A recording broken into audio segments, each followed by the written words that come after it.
हाँ जी, अस्सलाम वालेकुम। कैसे हैं आप सब? उम्मीद है आप सब खैरियत से होंगे। इस तरह के आज हम इनऑर्गेनिक केमिस्ट्री में एक टॉपिक स्टडी करेंगे जिसका नाम है salient features of Werner theory of coordination compounds. Coordination compounds में मतलब कोऑर्डिनेशन कंपाउंड्स की हम कुछ अहम खसूसियात देखेंगे थ्रू वर्नर्स थ्योरी। ठीक है, वर्नर थ्योरी जो है 1893 में जो है पेश की गई, जिनको इस थ्योरी को जो है जिस साइंटिस्ट ने प्रेजेंट किया या प्रपोज किया उनका नाम है एल्फ्रेड वर्नर। और ये जो है इनको जो है नोबेल प्राइज़ भी मिला इनकी इस थ्योरी की वजह से। अब इसमें हमने मुख्तलिफ पास्टुलेट्स की स्टडी करनी है। तकरीबन मेरे ख्याल से 6 पास्टुलेट्स हैं जिनको हम बारी बारी जाकर स्टडी करेंगे। पहला पास्टुलेट ये कहता है ज़्यादातर एलिमेंट्स की जो है वैलेंसी कहता है वेरिएबल होती है। ठीक है, 2 किस्म की वो वैलेंसी रखता है। जैसा मैंने आपको शायद कहीं पे बताया होगा कि आयरन की वैलेंसी भी 2 भी होती है, 3 भी होती है। ठीक है, इस तरह यहाँ पे जो फर्स्ट पास्टुलेट में आपको समझाने की कोशिश कर रहा है वो ये है कि ज़्यादातर एलिमेंट्स 2 किस्म की वैलेंसीज रखते हैं। 2 किस्म की वैलेंसीज रखते हैं। एक कहलाती है प्राइमरी वैलेंसी और दूसरी कहलाती है सेकेंडरी वैलेंसी। प्राइमरी वैलेंसी को हम ऑक्सीडेशन स्टेट या ऑक्सीडेशन नंबर भी कहते हैं, और जो सेकेंड वैलेंसी है उसे हम क्या कहते हैं, कोऑर्डिनेशन नंबर कहते हैं। तो वैलेंसी के बारे में भी आपको पता होना चाहिए। वैलेंसी क्या होती है? एक एटम की दूसरे एटम से मिलने की सलाहियत। ठीक है, अगर आसान लफ्ज़ों में बात की जाए तो वैलेंसी की ये डेफिनेशन है। और कोऑर्डिनेशन नंबर, देखें हमारे पास एक सेंट्रल एटम होता है, ठीक है, उसको आइंस ने घेरा होता है। ठीक है, तो इस चीज़ को क्या हम कहते हैं? कोऑर्डिनेशन नंबर, कि कितने आइंस ने उसको घेरा हुआ है। ठीक है, अब हम आते हैं इसके एग्जांपल्स की तरफ। ये देखें हमारे पास एक फार्मूला दिया हुआ है कि कोबाल्ट्स के ट्राइक्लोराइड्स हैं और 6 अमोनिया के आपको जो है मालिक्यूल नज़र आ रहे होंगे साथ। ठीक है, अगर आप सिर्फ फर्स्ट केस देखें, ये फर्स्ट केस, इस फर्स्ट केस के मुताबिक जो कोबाल्ट की वैलेंसी है वो कितनी है? 3 है। ठीक है, कोबाल्ट की वैलेंसी क्या है? 3 है। ये सेंट्रल एटम होगा। कोऑर्डिनेशन कंपाउंड में एक सेंट्रल एटम होता है और जो है उसको किसने घेरा होता है? आइंस ने या एटम्स ने घेरा होता है। ठीक है, तो कोऑर्डिनेशन कंपाउंड आई थिंक आपको पता लग गया होगा कि सेंट्रल एटम मौजूद होगा। सेंट्रल एटम को किसने घेरा होगा? सेंट्रल एटम को नंबर ऑफ आइंस ने या एटम्स ने जो है घेरा होगा। अच्छा, इसमें देखें कोबाल्ट अमोनिया के साथ भी मिल रहा है। जब अमोनिया के साथ मिला है तो यहाँ से साथ आपको साफ नज़र आ रहा है कि यहाँ पे क्या लिखा हुआ है? 6। ठीक है, तो इसका मतलब सेकेंडरी वैलेंसी क्या होगी? 6 होगी। तो ऑक्सीडेशन स्टेट उसकी क्या है? 3 है कोबाल्ट की। ठीक है, और इसका कोऑर्डिनेशन नंबर क्या है? 6 है। क्लियर हो गया? अच्छा, यहाँ तो 6 लिखा हुआ था। आगे चलते हैं हम। आगे चलें, देखें ये प्लाटिनम के टेट्राक्लोराइड्स हैं। ठीक है, और साथ 6NH3 लिखा हुआ है। चूँकि प्लाटिनम टेट्राक्लोराइड के साथ मिला है, ठीक है, तो इस केस में प्लाटिनम की वैलेंसी क्या होगी? 4 होगी। और जब वो 6 अमोनिया के साथ मिलेगा तो उसकी वैलेंसी कितनी हो जाएगी? 6 हो जाएगी। ठीक है, तो जब वो क्लोरीन के साथ मिला उसकी वैलेंसी हुई 4, और जब वो अमोनिया के साथ मिला उसकी वैलेंसी कितनी होगी? 6। ठीक है, तो आई थिंक आपको ये बात क्लियर हो रही होगी। तो इसमें असल में चक्कर ये होता है कि देखें नाइट्रोजन की वैलेंसी -3 ले लोगे, हाइड्रोजन की वैलेंसी -3 ले लोगे, -3 कितना होता है? -6 होता है। तो न्यूट्रल करने के लिए यहाँ क्या करना पड़ेगा? +6 करना पड़ेगा। ठीक है, ये वैलेंसीज के आपको थोड़े बहुत कंसेप्ट शायद पता होंगे। इस तरह ये देखिए क्लोराइड्स हैं, आपको पता है क्लोरीन की वैलेंसी -1 होती है, 3 है तो -3। तो न्यूट्रल करने के लिए यहाँ क्या करना पड़ेगा हमें? यहाँ हमें +3 करना पड़ेगा। तो इन दोनों केस में जो आपके पास फर्स्ट पास्टुलेट है, फर्स्ट पास्टुलेट मैंने आपको बताया कि ज़्यादातर एलिमेंट दो किस्म की वैलेंसीज रखते हैं। एक कहलाती है प्राइमरी वैलेंसी, दूसरी कहलाती है सेकेंडरी वैलेंसी। प्राइमरी जो वैलेंसी है इसको हम ऑक्सीडेशन स्टेट कहते हैं, और जो सेकेंडरी वैलेंसी है उसको हम कहते हैं ऑक्सीडेशन नंबर। ठीक है, फिर मैंने आपको यहाँ पे दो एग्जांपल्स आपको बताई, और जब आपने कोबाल्ट को क्लोरीन के साथ मिलाया तो आपने जो है कोबाल्ट की वैलेंसी जो आपको नज़र आई वो क्या है, 3 है, जो कि क्या कहलाएगी, प्राइमरी वैलेंसी कहलाएगी। इस तरह जब कोबाल्ट अमोनिया के साथ मिलेगा तो उसकी वैलेंसी कितनी होगी, 6, और 6 क्या है, उसकी सेकेंडरी वैलेंसी है। मतलब छोटी वैलेंसी, जो कम से कम वैलेंसी होती है वो प्राइमरी वैलेंसी होती है, जो ज़्यादा ज़्यादा वैलेंसी होती है वो सेकेंडरी वैलेंसी होती है। इस तरह आपको नीचे वाले फार्मूला में नज़र आ रहा होगा, प्लाटिनम किसके साथ मिल रहा है, क्लोरीन के साथ मिल रहा है। ठीक है, तो यहाँ पर 4 क्लोरीन के साथ मिल रहा है, तो इसकी वैलेंसी कितनी होगी, 4, और 6 अमोनिया के साथ मिलेगा, 6 अमोनिया के साथ मिलेगा तो इसकी जो सेकेंडरी वैलेंसी होगी कितनी होगी, 6 होगी। ठीक है, तो इसकी जो वैलेंसी है वो 4 है, और जो हायर वैलेंसी है वो कितनी है, 6 है। लोअर वैलेंसी को हम प्राइमरी वैलेंसी कहते हैं और हायर वैलेंसी को हम सेकेंडरी वैलेंसी कहते हैं। तो इसका मतलब प्लाटिनम भी जो है 2 किस्म की वैलेंसी शो करता है, और कोबाल्ट भी 2 किस्म की वैलेंसी शो करता है। अब हम आते हैं इसके सेकेंड पास्टुलेट की तरफ। कहता है every element tends to satisfy its primary as well as secondary valency. हर एलिमेंट ना सिर्फ अपनी प्राइमरी वैलेंसी को जो है सेटिस्फाई करता है, बल्कि सेकेंडरी वैलेंसी को भी सेटिस्फाई करता है। ये देखें जी, फिर वही फार्मूला दे दिया उसने। मैंने आपको बताया कोबाल्ट जब क्लोरीन के साथ मिलेगा इसकी वैलेंसी 3 है, जब अमोनिया के साथ मिलेगा इसकी वैलेंसी 6 है। प्राइमरी वैलेंसी को हमने किसे शो किया है, डॉटेड लाइन से शो किया है, और जो सेकेंडरी वैलेंसी है उसको हमने सॉलिड लाइन से शो किया है। आपको यहाँ पे साफ नज़र आ रहा होगा, ये देखें, ये कोबाल्ट सेंटर एटम है, मेटल हमेशा सेंटर में आएगी। और पहले अमोनिया को देख लेते हैं। ठीक है, अमोनिया इसने कितने ड्रा किए हुए हैं, यहाँ पे लिखे हुए हैं 6, तो ये 6 उसने सॉलिड लाइन से शो कर दिए। ये होगी इसकी कौन सी वैलेंसी, ये होगी इसकी सेकेंडरी वैलेंसी, क्योंकि उसने कहा सॉलिड वैलेंसी को जो है हम सेकेंडरी वैलेंसी को हम किस लाइन से ज़ाहिर करेंगे, सॉलिड लाइन से ज़ाहिर करेंगे। फिर हमारे पास क्लोरीन आ गए, क्लोरीन हमारे पास 3 है, तो उसको उसने डॉटेड लाइन से शो कर दिया, डॉटेड लाइन से शो कर दिया। ठीक है, तो अगर आपने इसको स्ट्रक्चरली समझाना है तो इस तरीके से आप समझाएंगे। ठीक है, तो ये इसका बन जाएगा hard and dotted line structure, और इसमें आपको साफ नज़र आ रहा है, ठीक है, कि अमोनिया की आपको 6 लाइंस नज़र आ रही हैं, तो ये इसकी क्या होगी, और इसको सॉलिड लाइन ज़ाहिर कर रहा है, तो ये हो जाएगी इसकी सेकेंडरी वैलेंसी कोबाल्ट की। ठीक है, और इसके अलावा क्लोरीन को जो है वो जब वो कोबाल्ट से मिला रहा है तो 3 डॉटेड लाइन बना रहा है, और डॉटेड लाइन किसको ज़ाहिर करती है, प्राइमरी वैलेंसी को ज़ाहिर करती है। ठीक है, तो यहाँ पर जो है हमें जो है इसकी जो प्राइमरी वैलेंसी नज़र आई वो कितनी नज़र आई, 3 नज़र आई, चूँकि कोबाल्ट 3 क्लोरीन के साथ अटैच है थ्रू डॉटेड लाइन। अब हम आते हैं आगे एग्जाम्पल नंबर 2 की तरफ। कहता है कोबाल्ट क्लोरीन के साथ भी मिल रहा है और 5 अमोनिया के साथ भी मिल रहा है। ठीक है, जो हमारे पास कोबाल्ट है ये क्लोरीन के साथ भी मिल रहा है, अमोनिया के साथ भी मिल रहा है, लेकिन यहाँ कितने अमोनिया लिखे हुए हैं, 5 अमोनिया लिखे हुए हैं। कहता है इस केस में भी इसकी प्राइमरी वैलेंसी 3 ही रहेगी और सेकेंडरी वैलेंसी 6 ही रहेगी। ठीक है, जिसको आगे जाके वो जस्टिफाई करेगा। तो देखें, प्राइमरी वैलेंसी को मैंने आपको पहले बताया कि उसको हमें डॉटेड लाइन से ज़ाहिर करना है, और सेकेंडरी वैलेंसी को हमने किसे ज़ाहिर करना है, सॉलिड लाइन से ज़ाहिर करना है। तभी देखें इसने अमोनिया को जो है सॉलिड लाइन से ज़ाहिर किया है, आपको नज़र आ रहा होगा अमोनिया को इसने किस लाइन से ज़ाहिर किया है, सॉलिड लाइन से ज़ाहिर किया है। तो ये 1 2 3 1 2 3 4 5 अमोनिया इसने 5 बना दिए।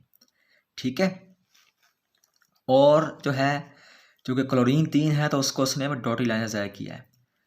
किससे ज़ाहिर किया है, डॉटेड लाइन से, 1 2 और ये 1 3। ठीक है, तो आपको क्लोरीन जो है जब कोबाल्ट के साथ मिलेगा तो ये प्राइमरी वैलेंसी बनाएगा, कोबाल्ट की प्राइमरी वैलेंसी को शो करेगा। और जब कोबाल्ट अमोनिया के साथ मिलेगा तो ये किसको शो करेगा, सेकेंडरी वैलेंसी को शो करेगा। कहता है हमें पता है कि अमोनिया जब कोबाल्ट के साथ मिलती है, ठीक है, तो इसकी जो सेकेंडरी वैलेंसी होती है वो 6 होती है। ठीक है, तो जो छठी वैलेंसी है वो हमें कैसे शो होगी। कहता है वर्नर ने इसको प्रेजेंट किया लेजेंड की फॉर्म में। ठीक है, लेजेंड बॉन्ड बना दिया और क्या काम किया, कोबाल्ट से एक लाइन निकाली, डॉटी लाइन निकाली, मतलब एक जो है क्या कौन सी लाइन निकाली, सॉलिड लाइन निकाली और उसको किसके साथ मिला दिया, क्लोरीन के साथ मिला दिया। ठीक है, तो ये अब इसके बाद कितनी सॉलिड लाइन हो गई हैं, 6 सॉलिड लाइन हो गई हैं। तो ये 6 जो है सॉलिड लाइन जो है किसको ज़ाहिर करती हैं, ये उसकी सेकेंडरी वैलेंसी को ज़ाहिर करती हैं। ठीक है, तो यही बात यहाँ पे वो कह रहा है कि Werner presented such a bond between ligand and the central atom of cobalt by a combined dotted solid line. ठीक है, तो आपने एक डॉटेड सॉलिड लाइन इकट्ठी बनानी है। ठीक है, बाकी आपको हर जगह डॉटेड और जो है सॉलिड लाइन दूसरे से अलग नज़र आ रही होंगी, लेकिन यहाँ पे जो है आपको एक पॉइंट पर कोबाल्ट जब क्लोरीन के साथ मिल रहा था तो वहाँ पे आपने जहाँ पे एक डॉटेड लाइन लगाई है वहाँ पे आपने किसी एक पॉइंट पर जाकर सॉलिड लाइन भी बना देनी है। ठीक है, तो आई थिंक यहाँ तक तो आपको बात क्लियर होगी कि इस केस में आपको 6 की 6 जो है सॉलिड लाइन नज़र आ रही थी। ठीक है, इसका मतलब कोबाल्ट जब अमोनिया के साथ मिलता है तो इसकी सेकेंडरी वैलेंसी कितनी होती है, 6 होती है। इस तरह आपको 3 डॉटी लाइन नज़र आ रही हैं यहाँ पर। ठीक है, जब 3 आपको डॉटी लाइन नज़र आ रही हैं तो इसका मतलब क्या है, कोबाल्ट जब क्लोरीन के साथ मिलता है तो इसकी जो प्राइमरी वैलेंसी होती है वो कितनी होती है, 3 होती है। इसी तरीके से यहाँ पर उसने हमें फार्मूला ये दिया हुआ था। अब देखें अमोनिया जो है हमें जो है 5 दिखाई गई हैं तो हमने 5 लगा दी, लेकिन हमने तो पढ़ा है कि जब कोबाल्ट अमोनिया के साथ मिलता है तो इसकी सेकेंडरी वैलेंसी कितनी होती है, 6 होती है। ठीक है, तो इसी वजह से हमने एक डॉटेड लाइन, एक जो है सॉलिड लाइन जो है यहाँ से एक्स्ट्रा निकाल कर उसको किसके साथ मिलाया है, क्लोरीन के साथ मिलाया है। ठीक है, फिर जो है हमने पढ़ा कि कोबाल्ट जब क्लोरीन के साथ मिलता है तो कौन सी लाइन बनाता है, ये जो है डॉटी लाइन बनाता है और ये इसकी जो प्राइमरी वैलेंसी होती है वो कितनी होती है, 3 होती है। मतलब एक कोबाल्ट 3 क्लोरीन के साथ अटैच होता है। ठीक है, तो ये हमने 3 क्लोरीन के साथ इसको अटैच कर दिया। ठीक है, असूली तौर पर कोबाल्ट जब अमोनिया के साथ मिला था इसकी 5 लाइनें बनी थी। ठीक है, लेकिन हमने पढ़ा है कि इसकी सेकेंडरी जब कोबाल्ट अमोनिया के साथ मिलता है तो इसकी जो सेकेंडरी वैलेंसी होती है वो कितनी होती है, 6 होती है। तो हमने छठी लाइन को जो है यहाँ पर जो है ड्रा कर दिया है एक कंबाइंड डॉटेड सॉलिड लाइन की सूरत में। ठीक है, तो यहाँ पे वो बात कर रहा है कि जब कोबाल्ट के क्लोराइड्स विद अमोनिया, ठीक है ना, ये अमोनिया भी इसके साथ मौजूद है, इसको जब हम सिल्वर नाइट्रेट के साथ ट्रीट करते हैं तो हमें 2 मोल किसके हासिल होते हैं, AgCl के हासिल होते हैं, सिल्वर क्लोराइड के। ठीक है, कि देखें हमारे पास क्या था, एक कोऑर्डिनेशन कंपाउंड था इस तरह का, इसको हमने सिल्वर नाइट्रेट के साथ मिलाया, हमें क्या हासिल हो रहे हैं, 2 मोल सिल्वर के क्लोराइड के हासिल हो रहे हैं। ठीक है, तो कहता है कि जी हमारे पास क्या है, Werner argued that those chlorides are precipitated as AgCl which only satisfy primary valency. ठीक है, and one chloride is satisfying both primary as well as secondary valency is not precipitated. अब देखें हमारे पास क्या है, हमारे पास 2 क्लोराइड्स बिल्कुल अलग हैं, आपको नज़र आ रहा है ये जो 2, ठीक है, ये जो 2 हमारे पास क्लोराइड्स थे ये क्या काम करेंगे, ये हमें प्रेसिपिटेटेड AgCl देंगे, प्रेसिपिटेटेड AgCl देंगे। ठीक है, ये जो है हमारे पास ये वाला क्लोराइड और ये वाला क्लोराइड, ये हमें जो है प्रेसिपिटेटेड AgCl देंगे। लेकिन जो हमारे पास एक बच गया था, जो कि क्या शो कर रहा था, क्लोराइड जब कोबाल्ट के साथ मिला था ये प्राइमरी और सेकेंडरी दोनों वैलेंसी शो कर रहा था, तो ये प्रेसिपिटेशन शो नहीं करेगा। ठीक है, इस वजह से जो है आपने जो बात याद रखनी है वो ये बात है कि जब कोबाल्ट्स के क्लोराइड्स अमोनिया के साथ, मतलब कोबाल्ट्स के क्लोराइड्स ये कोऑर्डिनेशन कंपाउंड है, जब सिल्वर नाइट्रेट के साथ मिलता है तो 2 मोल सिल्वर क्लोराइड के क्या काम करते हैं, प्रेसिपिटेट हो जाते हैं, मतलब इनसॉल्युबल हालत में आ जाते हैं। 2 क्यों आए, 2 इस वजह से आए क्योंकि ये बिल्कुल अकेले थे, ये प्राइमरी वैलेंसी को शो कर रहे थे। ठीक है, जबकि ये वाला जो है इसके साथ सॉलिड लाइन भी है, तो इसका मतलब ये प्राइमरी वैलेंसी भी शो कर रहा है और सेकेंडरी वैलेंसी भी शो कर रहा है। ठीक है, तो ये प्रेसिपिटेशन शो नहीं करेगा और ये जो 2 जो है क्या काम करेंगे, सिल्वर क्लोराइड को के 2 मोल्स को क्या कर देंगे, प्रेसिपिटेट कर देंगे। अच्छा, फिर आगे चलते हैं। अब हमने क्या काम किया है, कोबाल्ट के क्लोराइड को अमोनिया के साथ मिलाया है, लेकिन यहाँ कितने हैं, अमोनिया के मॉलिक्यूल कितने हैं, 4 हैं। ठीक है, तो इस केस में भी आपने पहले तो 4 अमोनिया बना देने हैं। ये देखें, 1 अमोनिया, 2 अमोनिया, 3 अमोनिया, 4 अमोनिया। ठीक है, तो ये आपने बना देने हैं 4 अमोनिया, और साथ ही जो है कितने क्लोरीन है, 3 क्लोरीन है। तो ये 1 क्लोरीन, 2 क्लोरीन, 3 क्लोरीन। ठीक है, अब देखें हमने क्या पढ़ा हुआ है, हमने ये पढ़ा हुआ है कि अमोनिया जब कोबाल्ट के साथ मिलता है तो इसकी जो सेकेंडरी वैलेंसी होती है कोबाल्ट की वो कितनी होती है, 6 होती है। तो हमें तो अभी तक कितनी शो हो रही है, हमें शो हो रही है 4। ठीक है, 1 2 3 4, तो हमारे पास 2 अभी भी रह गई, तो 2 को आप क्लोरीन के साथ मिलाओगे।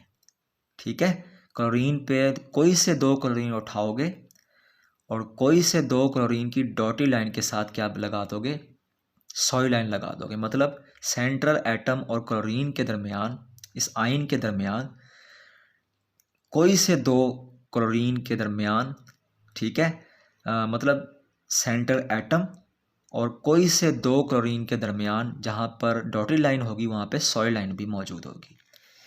तो आई थिंक ये बात भी आपको क्लियर हो चुकी होगी। अब इसी तरीके से आपने क्या काम करना है, कोबाल्ट के क्लोराइड्स को जो कि अमोनिया के 4 मॉलिक्यूल रखता है, उसको आपने सिल्वर नाइट्रेट के साथ मिलाना है और इसमें सिर्फ 1 ही मोल सिल्वर के क्लोराइड का प्रेसिपिटेट होगा, इनसॉल्युबल हालत में हमें हासिल होगा। क्यों? क्योंकि यहाँ पर सिर्फ 1 ही ऐसा क्लोरीन है जो कोबाल्ट के साथ प्राइमरी वैलेंसी शो कर रहा है, और बाकी जो 2 क्लोरीन है ये सेकेंडरी वैलेंसी भी शो कर रहे हैं, प्राइमरी वैलेंसी भी शो कर रहे हैं। ठीक है, सेकेंडरी वैलेंसी की निशानी क्या है कि वो सॉलिड लाइन शो करेगा, और प्राइमरी वैलेंसी की निशानी क्या है, ये डॉटी लाइन शो करेगा। इस तरह हम आगे आते हैं। हमारे पास क्या है, कहते हैं कि जी अब कोबाल्ट के क्लोराइड्स को हमने 3 अमोनिया के मॉलिक्यूल के साथ अटैच कर दिया। ये देखें, इसने अटैच किया हुआ है। ठीक है, तो 3 अमोनिया के हमें शो कर दिए और 3 ही क्लोरीन हमने जो है कोबाल्ट के गिर्द लगा दिए। ठीक है, अमोनिया के लिए सेकेंडरी वैलेंसी मतलब आपने सॉलिड लाइन शो करनी है, और क्लोरीन के लिए जो है आपने प्राइमरी वैलेंसी मतलब आपने डॉटी लाइन शो करनी है। अब मैंने आपको क्या बताया था शुरू में कि जब कोबाल्ट अमोनिया के साथ मिलता है तो ये इसकी जो सेकेंडरी वैलेंसी होती है वो कितनी होती है, 6 होती है। ठीक है, तो इसकी वैलेंसी को फिर सेटिस्फाई करने के लिए हमने क्या किया, तीनों क्लोरीन के साथ जहाँ डॉटी लाइन मौजूद थी वहाँ पर हमने सॉलिड लाइन भी लगा दी। ठीक है, जहाँ पर डॉटेड लाइन मौजूद थी वहाँ पे हमने कौन सी लाइन लगा दी, सॉलिड लाइन भी लगा दी। जब हमने डॉटेड लाइन के साथ सॉलिड लाइन लगा दी तो अब क्या होगा, अब आपको साफ नज़र आ रहा है कि अमोनिया की तो आपने 6 वैलेंसी पूरी कर दी है, 6 आपने सॉलिड लाइंस पूरी कर दी हैं, ठीक है, 6 सॉलिड लाइन आपने यहाँ भी पूरी की थी।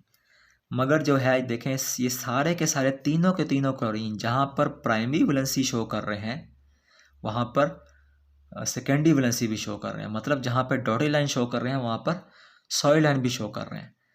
तो इस वजह से जब भी आप कोबाल्ट के क्लोराइड्स जिसमें 3 अमोनिया के मॉलिक्यूल मौजूद हैं उसको जब आप सिल्वर नाइट्रेट के साथ मिलाओगे, कोई भी सिल्वर क्लोराइड का मोल प्रेसिपिटेशन शो नहीं करेगा। मतलब हमारे पास कोई भी सिल्वर के क्लोराइड्स के प्रेसिपिटेट हमें हासिल ही नहीं होंगे, ठीक है। तो आई थिंक ये आपको दूसरा पोस्टुलेट ज़रूर समझ आ गया होगा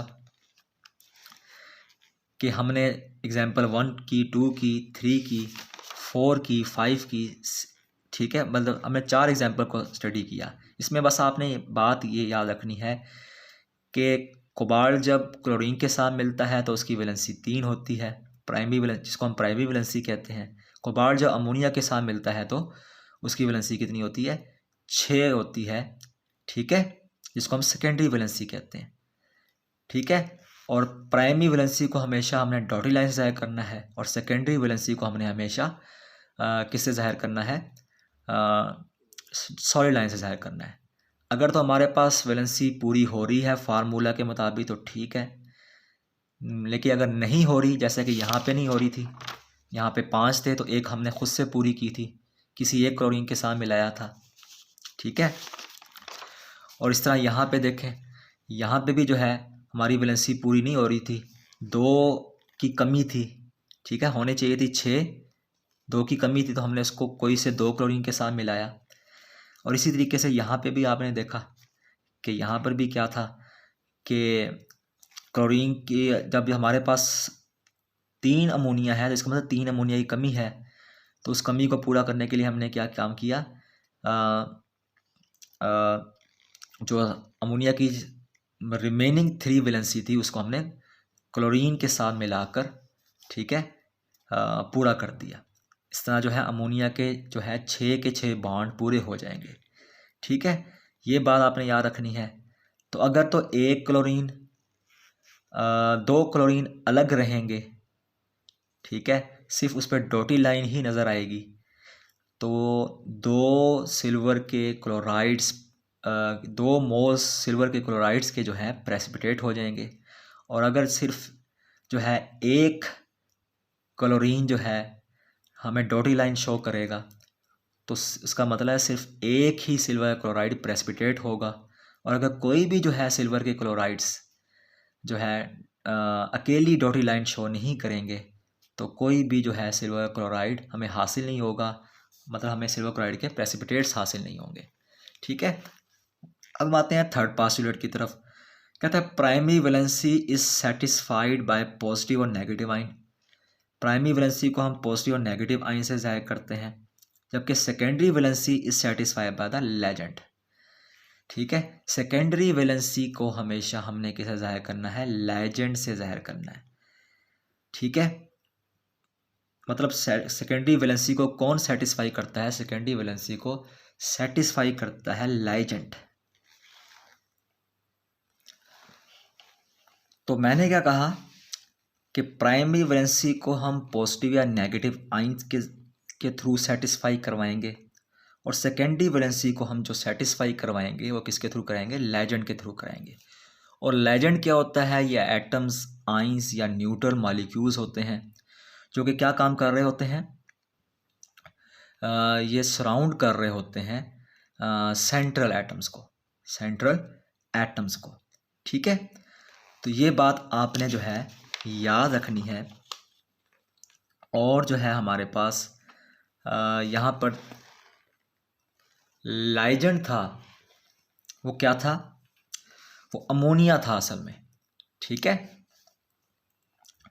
तो अब हम आते हैं फोर्थ पोस्टुलेट की तरफ। फोर्थ पोस्टुलेट कहता है कि हर कॉम्प्लेक्स कंपाउंड अपने सेंटर में क्या रखता है? एक मेटल एटम रखता है। वो हमें यहाँ से पता लग गया, ठीक है। नंबर ऑफ ग्रुप्स और ions link to the central atom is called the coordination number. कितने ग्रुप्स या कितने आयंस जो हैं सेंट्रल एटम को सराउंड कर रहे हैं। ठीक है, कितने हमारे पास एटम्स, ग्रुप्स या आयंस, ठीक है, वो किसको सराउंड कर रहे हैं, वो सेंट्रल एटम को जो है सराउंड कर रहे हैं, उसे हम क्या कहेंगे, उसे हम कहेंगे कोऑर्डिनेशन नंबर। तो आई थिंक फोर्थ पॉइंट आपको क्लियर हो चुका होगा, जिसे मैंने कहा कि हमारे पास फोर्थ पोस्टुलेट में वो ये कह रहा है कि मेटल एटम हमेशा सेंटर में होगा। ठीक है, और अगर इस मेटल एटम को कई सारे ग्रुप्स और आयंस जो हैं घेर रहे होंगे, सराउंड कर रहे होंगे, इसे हम किसका नाम देंगे, कोऑर्डिनेशन नंबर का नाम देंगे। तो कहता है the number of secondary valency is fix for each metal ion. ठीक है, जिसे देखें ये जो 6 नंबर है ना, ये फिक्स होता है किसके लिए, प्लाटिनम के लिए, कोबाल्ट के लिए या फिर आयरन के लिए। ठीक है, ये असल में क्या है, सेकेंडरी वैलेंसी है, को शो करता है। ठीक है, तो number of secondary valency is fix for each metal ion. Platinum के लिए जो सेकेंडरी वैलेंसी होगी वो 6 ही होगी, वो कम ज़्यादा नहीं हो सकती। कोबाल्ट के लिए जो सेकेंडरी वैलेंसी होगी वो भी 6 ही होगी। आयरन के लिए जो सेकेंडरी वैलेंसी होगी वो भी 6 ही होगी। प्राइमरी वैलेंसी की बात नहीं कर रहे हैं हम, किसकी वैलेंसी की बात कर रहे हैं, सेकेंडरी वैलेंसी की बात कर रहे हैं। ठीक है, जिस तरह अमोनिया कोबाल्ट के साथ मिला था, ठीक है, तो वो सेकेंडरी वैलेंसी का सबब बना था। इस तरह कॉपर जो है, निकल जो है, प्लाटिनम जो है, प्लाडियम, इसकी सेकेंडरी वैलेंसी हमेशा 4 ही होगी। नहीं होगी तो पूरी करनी पड़ेगी, जैसे हमने यहाँ पूरी की थी। ठीक है, डॉटी लाइन को सॉलिड लाइन से हमने जो है मिला दिया था, मतलब इकट्ठा कर दिया था। फिर हमारे पास है कि सिल्वर की जो है हमेशा जो सेकेंडरी वैलेंसी होगी वो क्या होगी, 2 होगी। अगर ये 2 नहीं है, 1 है, तो हमें 2 पूरी करनी पड़ेगी। ठीक है, कैसे, कि डॉटेड लाइन को सॉलिड लाइन से मिलाना पड़ेगा आपको। फिर हमारे पास आता है 6 पोस्टुलेट, जिसमें वो कह रहा है कि secondary valencies are directed toward the fix position in a space around the central atom. देखिए सेकेंडरी वैलेंसी की जो ना हमेशा एक फिक्स पोजीशन होती है, ये सेकेंडरी वैलेंसी है। सॉलिड लाइन हमेशा किसको ज़ाहिर करती है, सेकेंडरी वैलेंसी को शो करती है। ठीक है, तो इसमें जो आपने बात याद रखनी है वो ये है,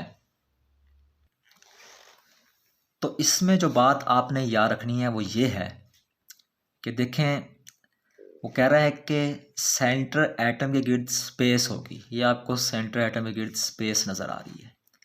ठीक है, उसमें जो सेकेंडरी वैलेंसी है उसकी पोजीशन क्या होगी, फिक्स होगी। या आपको सेकेंडरी वैलेंसीज की सॉलिड लाइन की पोजीशन आपको फिक्स नज़र आ रही है, आपको ये सारी की सारी पोजीशन फिक्स। ठीक है, तो ये जो है एक पॉइंट तो आपने इसमें याद ये रखना है कि सेंट्रल एटम के गिर्द जो सेकेंडरी वैलेंसी है उसकी पोजीशन क्या होगी, फिक्स होगी। दूसरा जो है, ये पोस्टुलेट किसके साथ डील करता है, ऐसे मेटल कम्प्लेक्सेस के साथ डील करता है जो किस फिनोमिना को एग्जिबिट करते हैं, किस फिनोमिना की जो है का मुजाहरा करते हैं, स्टीरियो केमिस्ट्री के। मतलब इससे हम ये समझ सकते हैं कि हमारा जो आइसोमर है वो किस किस्म का बन सकता है। ठीक है, आया वो सिस आइसोमर हो सकता है या फिर वो ट्रांस आइसोमर हो सकता है। तो यहाँ पे ठीक कर लीजिएगा, यहाँ NH3 लगाना है आपने, यहाँ पे भी NH3। जो ट्रांस आइसोमर्स है उसमें जो है आमने सामने एक जैसे एटम आ जाते हैं। ठीक है, और यहाँ पर जो है आपको सिस आइसोमर में जो है जो चीज़ नज़र आ रही होगी, जो हमारे पास सेम एटम है वो हमने साइड पर रखे हैं, क्लोरीन एक साइड पर और अमोनिया एक साइड पर। और यहाँ पे आपको बाकी स्ट्रक्चर्स के मुकाबले में यहाँ पर थोड़ा सा डिफरेंस नज़र आ रहा होगा। वो ये है कि देखें, प्राइमरी वैलेंसी तो हमारे पास प्लाटिनम की कितनी नज़र आ रही है, 2 नज़र आ रही है। ठीक है, मगर जो इसकी अमोनिया की वजह से जो सेकेंडरी वैलेंसी बनेगी वो कितनी होगी, 4 होगी। वरना हमने ज़्यादातर क्या पढ़ा है, इसकी वैलेंसी कितनी होती है, 6 होती है। वो किस सूरत में होती है, जब कोबाल्ट के साथ मिलता है। यहाँ तो ये प्लाटिनम के साथ मिल रहा है, ठीक है। तो आपने ये बात याद रख लेनी है कि जब हमारा सेंट्रल एटम के गिर्द जो स्पेस है उसमें जो सेकेंडरी वैलेंसी है, मतलब इन जो सॉलिड लाइन की पोजीशन जो है वो फिक्स होगी, ठीक है। और इससे हम मेटल कम्प्लेक्सिस के, मतलब कम्प्लेक्स किस्म के मेटल के जो कोऑर्डिनेशन कंपाउंड्स होते हैं उनकी हम स्टीरियोकेमिस्ट्री को समझ सकते हैं। मतलब हम ये समझ सकते हैं कि वो किस किस्म के आइसोमर्स बनाएगा, ट्रांस आइसोमर बनाएगा और सिस आइसोमर्स बनाएगा, ठीक है। फिर हम आते हैं इसकी लिमिटेशंस की तरफ। ये जितनी भी हमने वर्नर थ्योरी पढ़ी, इसकी लिमिटेशंस क्या थी, क्या हैं। कहता है इससे हम बॉन्डिंग की नेचर नहीं समझ सकते कि आया बॉन्ड कौन सा होगा, आयनिक होगा कि कोवलेंट होगा। इससे जो हमारे पास कम्प्लेक्सेस होते हैं, ठीक है, उसके कलर को हम एक्सप्लेन नहीं कर सकते। मतलब जो कोऑर्डिनेशन कंपाउंड है उसके हम कलर को एक्सप्लेन नहीं कर सकते। इसके अलावा जो है हम इन्हीं कोऑर्डिनेशन कंपाउंड की मैग्नेटिक प्रॉपर्टीज़ को एक्सप्लेन नहीं कर सकते। और इसके अलावा जो है इसमें हम it can not explain why certain elements remarkable ability to form different type of complexes. हम इस चीज़ की भी वजाहत नहीं कर सकते कि हमारे पास कुछ एलिमेंट जो हैं ऐसी सलाहियत रखते हैं, क्यों कुछ एलिमेंट ऐसी सलाहियत रखते हैं कि वो मुख्तलिफ़ किस्म के कम्प्लेक्सेस बना देते हैं, ठीक है। मेरे ख्याल से 4th पॉइंट आपको क्लियर हो रहा होगा। हम इस बात की भी जो है एक्सप्लेनेशन नहीं कर सकते कि क्यों कुछ एलिमेंट ऐसे हैं जो कि मुख्तलिफ़ किस्म के कम्प्लेक्स बनाने की सलाहियत रखते हैं। इस चीज़ की भी हम एक्सप्लेनेशन नहीं कर सकते, ठीक है। तो लिमिटेशन में क्या आ गया, इससे हम बॉन्डिंग की नेचर नहीं समझ सकते। इसमें जो हम कम्प्लेक्सेस बनते हैं उसके कलर को एक्सप्लेन नहीं कर सकते। इसके अलावा जो कंपाउंड हमारे बने हैं कोऑर्डिनेशन कंपाउंड्स, उसकी मैग्नेटिक प्रॉपर्टीज़ को नहीं समझ सकते। और इसके अलावा जो है हम जो हमारे पास क्या होता है, मुख्तलिफ़ एलिमेंट्स जब आपस में मिलते हैं, ठीक है, और मुख्तलिफ़ किस्म के कम्प्लेक्सेस बनाते हैं, ठीक है, ये कैसे बनाते हैं, ठीक है, उस चीज़ को जो है हम ज़्यादा डिटेल में नहीं समझ सकते। तो आई थिंक आज का टॉपिक आपको क्लियर हो चुका होगा कि हमने जो है वर्नर जो थ्योरी थी उसके 6 पॉइंट्स को जो है डिस्कस किया, ठीक है। और जो है मतलब 6 पोस्टुलेट्स को हमने इसको स्टडी करने की कोशिश की और एंड में हमने इसकी लिमिटेशंस को स्टडी करने की कोशिश की, जिसमें आपको मैंने 4 पॉइंट्स बताए, ठीक है। और लास्ट में मैंने आपको ये बताया कि इस थ्योरी से हम ये एक्सप्लेन नहीं कर सकते कि क्यों कुछ एलिमेंट्स ये सलाहियत रखते हैं कि वो मुख्तलिफ़ किस्म के कम्प्लेक्सेस बनाएं, ठीक है। तो अगर इस टॉपिक से रिलेटेड मज़ीद कुछ क्वेश्चंस होंगे तो आप मुझसे पूछ सकते हैं। बहुत बहुत शुक्रिया।